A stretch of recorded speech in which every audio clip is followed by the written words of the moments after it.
Hi guys, welcome back to my YouTube channel. So today we're going to be talking about future retail. What is future retail? And I'm going to go to explain how your business, if you have a retail business, B2C, then you need to start getting on board with future retail. So future retail, these are my notes. Again, screenshot it.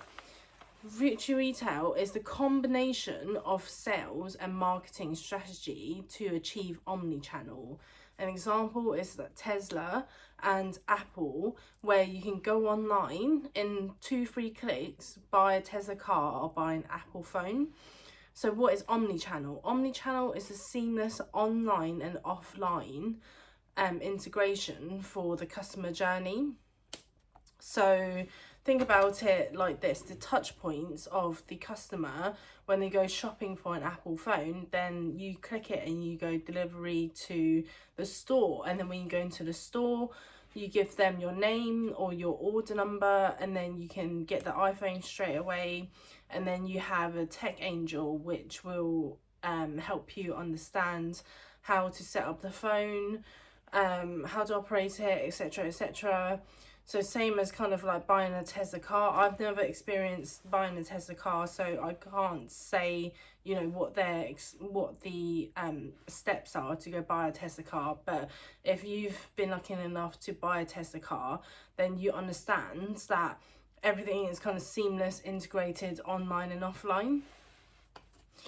And then number 4, I want to talk about how technology can influence personalization. So with technology nowadays, it's really great that you can go to a online shopping and then it tailors it to your size, like when you shop on the ASOS app. And then obviously the clothes gets delivered like straight to your home, and if you don't like it you can just return it. I think they do like free returns for most customers if you join the premium £9.99 subscription per month. So personalization could be popping up with the colours that you like. If you click on a dress that is orange, for example, and then it shows you, as you're scrolling, it'll show you more goods within that colour range, like an orange hoodie, to complement the orange dress. So there are different ways to do personalization depending on the industry that you're in. Personalization in terms of the buying car journey could be tailoring, like if the dealerships knows that you only have an automated driving license, put you in an automatic car. And personalization can be used using tech, can be used using AI. So AI is really great in terms of being able to personalize it and tailor it to your needs. Number 5, customer loyalty and retention and driving future growth. So what I mean by that is customer loyalty and retention. You need to think about, is your customer brand loyal? For industries like clothing or shopping, they aren't brand loyal. That's why platforms like ASOS do really well, because they have across brands. It's like a one-stop shop. Whereas dealership model, they don't currently have a one-stop shop model. And I'm going to talk about this in my in another video, where I'm going to go into what a dealership utopia should look like in terms of being a one-stop shop, having cross-brand cars, just like a used car dealership, because it's inevitable that the way that the dealers sell used cars is going to be the way that they're going to be selling new cars. What I mean by that is the used car market is so much more advanced than the new car market.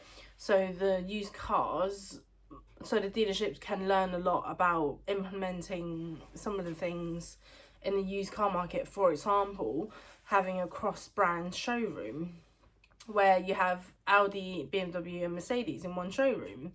it just makes sense for the customer to have that convenience instead of them going to 3 different places. But I'm going to talk a little bit more about that later on in another video, which is going to be advanced future retail.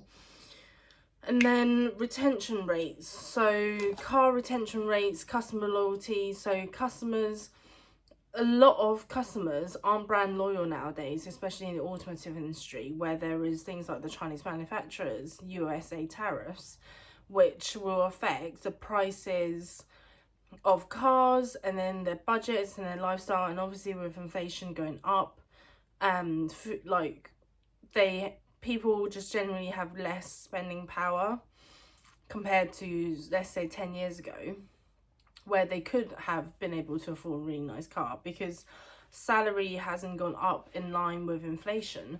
So people have less money to spend pound for pound compared to, say, 10 years ago. Food was a lot cheaper, everything else like petrol was a lot cheaper, insurance, etc.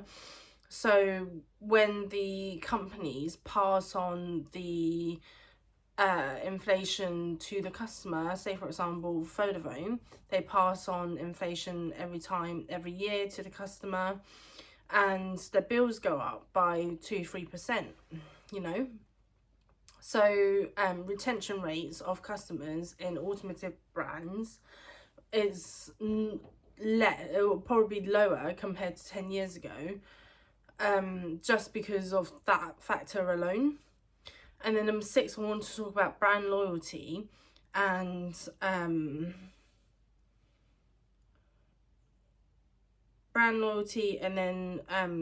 customer over LTV. So LTV is lifetime value of a customer, and if you incorporate using tech and AI to create a personalized experience for a customer, if you're able to source them different brands, different manufacturers, because dealer groups can, for example, Sytner dealer group have access to like Audi's, BMW, Mercedes, whatever, they can source, but they just separate those businesses. And you can't go into a BMW dealership and be like, yes, I want a Honda. Not at the moment, but in the future, I would like to think you can, you know, to compare the two cars. So brand loyalty, if your customer has the personalization and has a really high like service and is happy with the product themselves aren't actually the problem. It's the service, it's the experience, it's the, you know, everything that goes in the background with like buying and selling cars. It's creating that trust with that dealership. And so brand loyalty is really important, and if your customers are brand loyal, they will always come back to you regardless of, maybe they may be paying you a little bit of premium, but they will be happy to come back to you instead of shopping around just for prices, if they think that you deserve that premium quality. Same as houses. This is why houses near London are a lot more expensive than houses in Scotland. It's probably the same house as like Scottish house is probably bigger, but in terms of location, experience and connections and whatever else, this is why house prices are really different in different territories. Number 7, data analytics and tracking customers, optimizing for stock and ordering, and then also a pre-order model and pre-launch as well. So what I mean by that is you can use I think it's called Hotspot, where you analyze where the customer's mouse is like hovering over the website, and then you can go, oh, 80% of our customers is hovering over a blue metallic paint for the car. So then you might want to use that data and feed that back into your logistics, stock ordering, or when you discuss with the factories, say, you know, blue is really popular, and don't exactly order 80%, because, you know, you want to mitigate the risks of having loads and loads of blue cars on your forecourt, etc. But you if you understand how the consumer behaves online, and this can be done on an iPhone with eye tracking as well, where you're taking that data, seeing where the customer's looking at, what they're interested in, what grabs their attention, and then go, okay, so they're looking at these type of alloys, or this type of exhaust, or whatever add-ons you want to put in terms of your car. Or they've been staring at this upgrade package for a good 5 minutes, whereas, you know, they so you utilize data to track the customer and then feed that back in your orders and your pre-orders. And then when you're doing a new launch, you can then get the data from old models and then go have like some predictive analytics. Go, okay, so these people that shopped on the website looked at these type of cars, these type of add-ons, etc, etc. We should think about doing similar to when we are building the new car. Number 8, I want to talk about customer journey and customer profiling. So the customer journey in an omni-channel, in a perfect omni-channel, is seamless in terms of when they shift from online to offline or hybrids. And this is so important because you need to think about every step the customer takes when they're moving through that customer journey. So I think it used to be, back in the day, 15 to 30%, I can't quite remember how much, of the customer journey, buying journey of a car starts online. And that's probably a high, like, gone up way higher now, because this was back in, you know, 2017 when I was working for Honda. And like, I think it was like 30% of customer journeys starting online. And so your experience of your online shop and your website should be really on brand, should be taking the customer, like, that's your first touch point with the customer, that website. So it should be like, do you want animations? Do you want it to feel like a movie? Do you want it to, what experience do you want that customer to have? And then you go for each step. So, okay, after they browse online, they might start calling up the dealership. But if the dealers like are rude or like are too busy to pick up their phones, then that again gives them a bad experience in terms of the next customer touch point. And then the next thing, they might go into the showroom in real life. So you need to think about all of these touch points and all of these journey points when the customer is interacting with your said brand or said dealer, and think about how to make that experience as good as possible, so it grabs their, not just their attention, but it retains their interest in buying the car. Because nowadays the product won't sell itself. You need to have the premium experience, or the, you know, the higher quality of experience, and you need to be able to have things like, when I say angels, I mean like industry experts and product experts to sell your cars for you. It needs to be a pull model instead of a push model.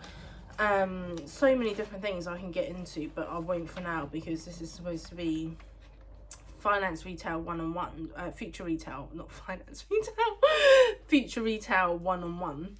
And then number 9, aftercare, after sales, follow up, long-term loyalty. So aftercare in a car is obviously so important compared to if you buy like a dress online. But even if you buy a dress online and you get, like, say for example, stains on it, or the dress rips, which shouldn't really happen for, you know, if you are going for a good quality dress. But if the dress rips, for example, can you take it back to the manufacturer and go, you know, this is faulty, what's the warranty on it, whatever. And then with the cars, it's maintaining the cars when the cars break down, when the cars needs a service. Are you providing that on the warranty? Is it a seamless experience? And then number 10, I want to talk about partnerships and friendships, because you need to see the customer as a partner. So like Waitrose and Partners, where they see every customer as like a partner, and they see their staff as like a partner. It's a really interesting model. This is why they give like free coffees when you buy something. This is why, you know, there's so many different experiences where you can give the customer like very not hands-on experience, but just to elevate. Why can Waitrose afford giving every customer a free coffee compared to Tesco's? Because of the price difference. Excuse me. And then not just partnerships, but you need to see your customers as your friends as well. Not that you should be friends with every single customer, that's not what I'm saying.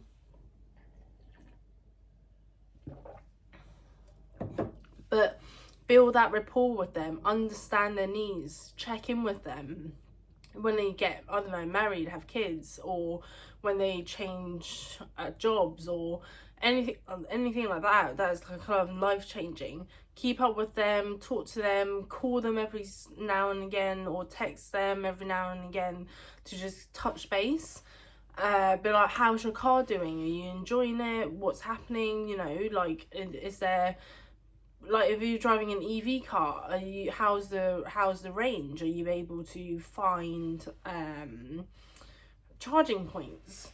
So there's so many things you can do to check in with a customer, and they'll really appreciate you for it. And that's what I mean by building friendships and being able to serve the customer over the lifetime value of the ownership of the car. And then once you've built that rapport with them, when they're looking to switching cars, then they'll think of you in the top of their mind. So that, oh, I'm going to contact Cindy because, you know, I've been talking to her for the past 3.5 years, 5 years, and she's checked in with me every single month or every other month, you know. And talk about yourself, because if you talk about yourself, other people will then start talking about themselves. So instead of probing and asking questions, really middle class questions, oh, what do you do, like, where do you come from, blah blah blah blah blah, what's your dress size, just talk about yourself. And the more you reveal about yourself, you'll be so surprised. People will be like, oh, I had that experience, and then they'll go into like a little story about what they've experienced as well, and you're just like, oh wow. So when you open up and when you're an open book, people then open themselves up. So that's like, it's not even psychology of sales, that's just psychology in itself. How to get people to open up, trust you and like you and know you. So yeah, I hope you guys like this video. I'm going to do another long form video of Future Retail Advanced, or I might do a middle and then advanced, where I'll talk about what I think future retail in the car industry should be like. But hopefully you like this video and now you understand what future retail is. So if you have a chance to bump into me or discuss with me and I say, oh, I'm just working on some future retail stuff, you'll know sales marketing strategy, and you'll know I'm trying to build omni channels for different businesses. So thank you so much, guys. Hope you have a wonderful weekend. Filming this on Saturday morning, and yeah, I'm going to put a link below on my consulting where you can book in a free 15-minute call. I'll normally charge £500 per hour for the consulting, so you can book some time in with me, talk a bit about your business so I can get to know you as well and you can get to know me as well.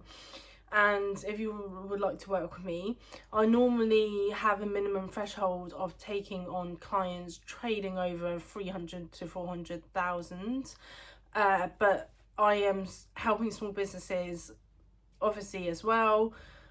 So yeah, if you're just starting, don't feel like, oh, Cindy's only taking businesses at a certain threshold, you know. Feel free to book in a call with me, and then we can have a nice little chat. So thank you guys. Mwah. See you later.